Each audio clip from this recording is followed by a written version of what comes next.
I never thought my sister's wedding would be the day everything changed. The day I discovered who my family really was, the day I learned the truth about my Aunt Catherine's fortune. The morning started like any other wedding day. Chaos, excitement, and my sister Amanda barking orders at everyone.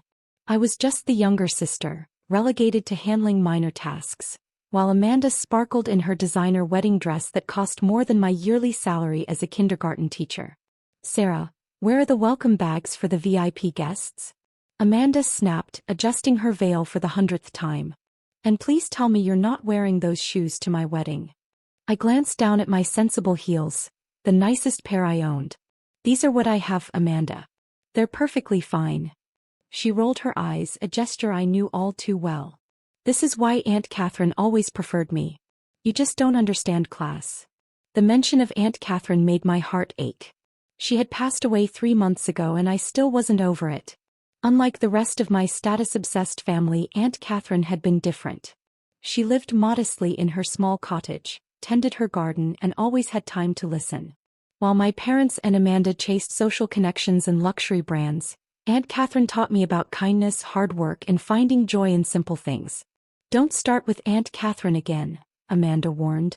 "She was just a weird old lady who chose to live like a pauper despite her trust fund. Thank God she left everything to charity like she always said she would. Can you imagine if she'd left her money to you? You'd probably waste it on your students or something equally ridiculous." I bit my tongue, remembering the afternoons I had spent in Aunt Catherine's garden, learning about herbs and flowers, while Amanda was off at country clubs and spa days. My sister never understood why I valued time with our eccentric aunt.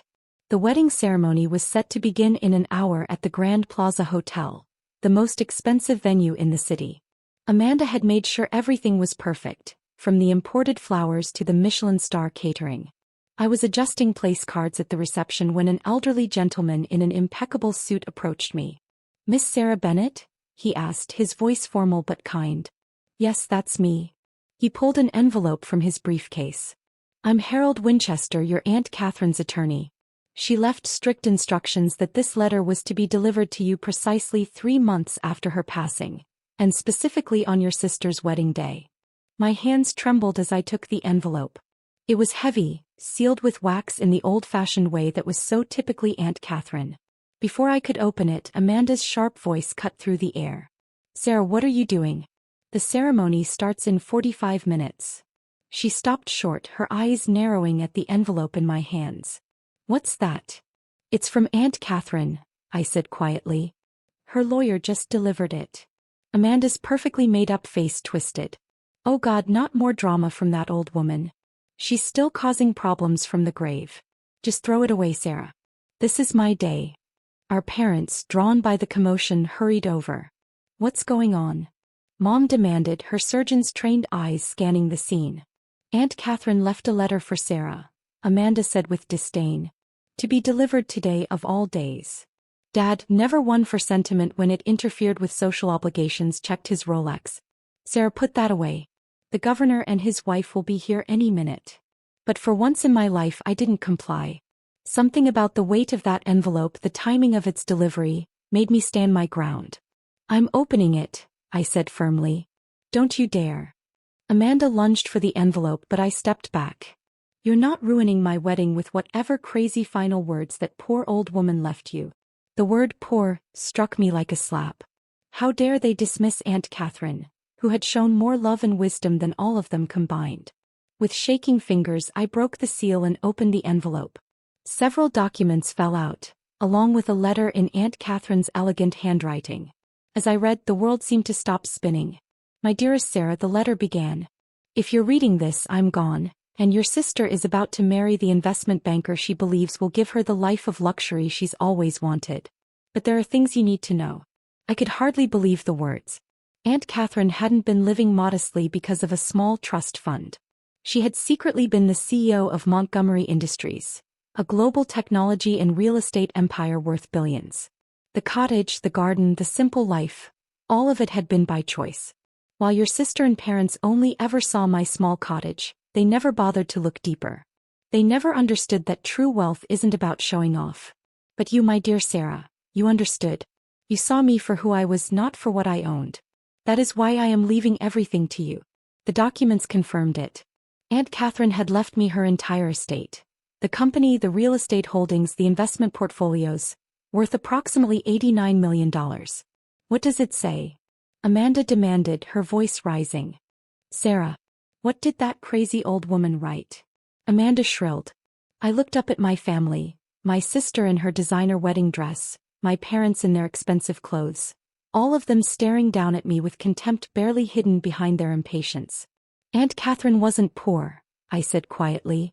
She was the CEO of Montgomery Industries. And she left everything to me. The silence that followed was deafening. Amanda's face went from red to white.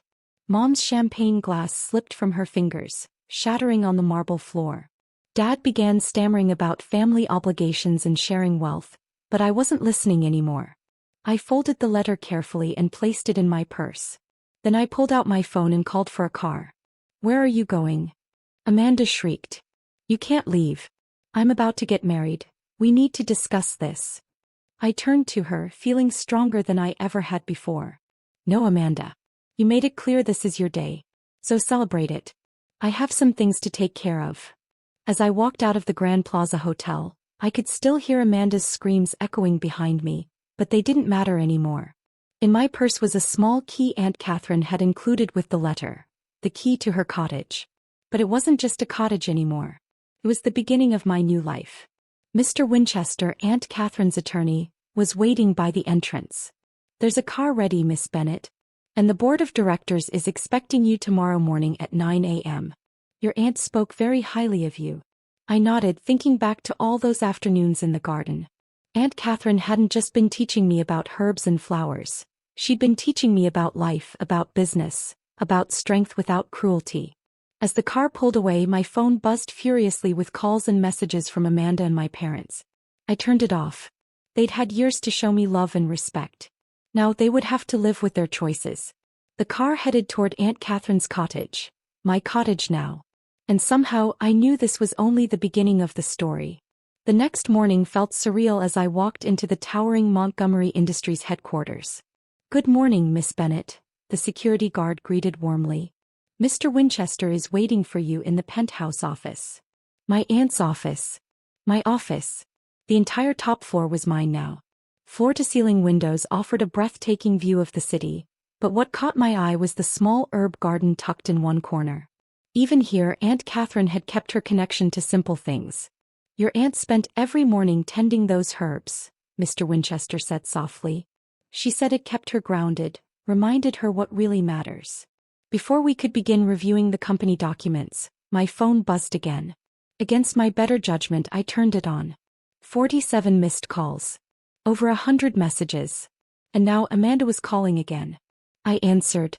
How dare you, she screamed. You ruined my wedding. Half the guests left after your dramatic exit. The governor's wife was asking questions about Aunt Catherine and Montgomery Industries. Do you have any idea how embarrassing that was? I'm sorry your wedding didn't go as planned, I said calmly, channeling Aunt Catherine's strength. But I'm not sorry for opening that letter. We're family, Amanda. But family goes both ways. Her voice suddenly turned syrupy sweet. We need to discuss this inheritance as a family. Daddy's already talking to his lawyers. You can't possibly handle a company this size.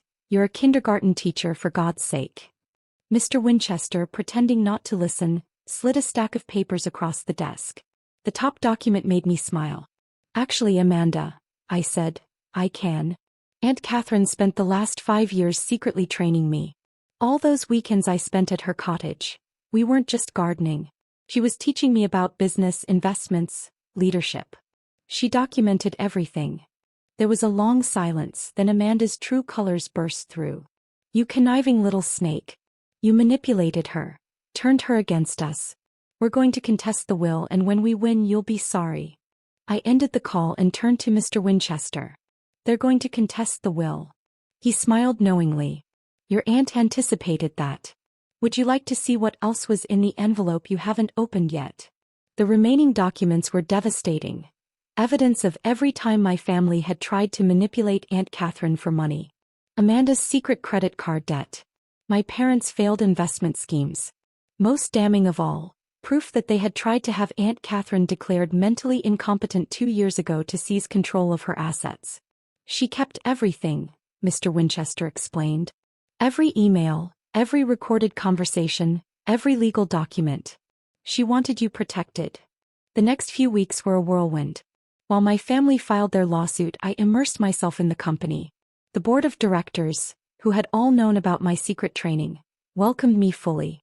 Aunt Catherine's longtime assistant, Maria, became my right hand, guiding me through the corporate world. My family's lawsuit collapsed spectacularly. Their lawyers quit after seeing the mountain of evidence. The judge was especially unimpressed by Amanda's tearful testimony about family loyalty, especially once recordings surfaced of her mocking Aunt Catherine's pathetic lifestyle. But the final blow came a month later at what my family thought was a settlement meeting. They arrived with a new lawyer, clearly expecting to negotiate. Instead, they found themselves facing me, the board of directors, and a presentation of their own financial misdeeds. You've been using Montgomery Industries subsidiaries to secure loans and credit lines, I explained, watching their faces pale. Aunt Catherine allowed it because she believed in giving family chances. But that ends today. You can't do this. Dad sputtered. You're our daughter, your parents. Mom cried. Parents who haven't called me once without mentioning money since the wedding, I replied coldly. You have two choices. Drop the lawsuit and pay back everything you owe, or I'll press charges for fraud. Mom burst into tears. Amanda, however, hissed, but my wedding put us in debt. We had to maintain our image. I stood stronger than I'd ever been. No, Amanda. You had to maintain your image. Now it's time for me to protect Aunt Catherine's legacy, and build my own. A wedding you didn't even invite Aunt Catherine to, I reminded them. Though now I understand why.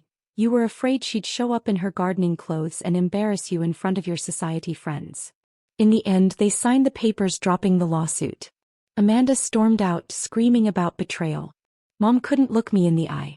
Dad tried one last time to lecture me about family obligations, but he fell silent the moment Mr. Winchester began pulling out more evidence files.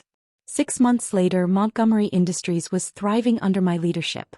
I had launched a new charitable foundation in Catherine's name, providing scholarships to underprivileged students and funding community gardens in urban areas. The herb garden in my office had expanded, and I spent every morning tending it, just as Aunt Catherine once had. I kept her cottage exactly as it was, spending weekends there to remind myself of what really mattered. The corporate world was exciting, but true happiness came from staying grounded, exactly as she had taught me. The last I heard, Amanda's marriage was already in trouble. Apparently, her husband wasn't as wealthy as she believed, and their lavish lifestyle had been built on debt. My parents had been forced to downsize, selling their mansion to pay back what they owed. They sent me Christmas cards filled with hints about reconciliation, which I quietly filed away with the rest of the evidence. One quiet evening, as I sat in Aunt Catherine's cottage garden watching the sunset, I found one of her old diaries. The last entry made me cry. My dearest Sarah, you think I've been teaching you about herbs and flowers, but I've been teaching you about life. In a world obsessed with showing off wealth, you've learned the value of simplicity. In a family obsessed with status, you've stayed true to yourself. You're ready now, ready to lead, ready to show that true power comes from kindness, not cruelty. The garden will always remind you, the strongest plants aren't the showiest ones, but the ones with the deepest roots. I looked around at the thriving garden, then thought of the empire I now commanded. Aunt Catherine had given me more than wealth, she had given me wisdom. And that was worth more than all the millions in the world. Just then the cottage doorbell rang. It was Maria bringing the latest company reports. But tucked in with the paperwork was a newspaper. On the front page was Amanda, her perfect life crumbling as her husband's financial schemes came to light. I set the paper aside without reading further. I had more important things to do, herbs to tend, a company to run, and people to help, just as Aunt Catherine had taught me. After all, that's what real family does.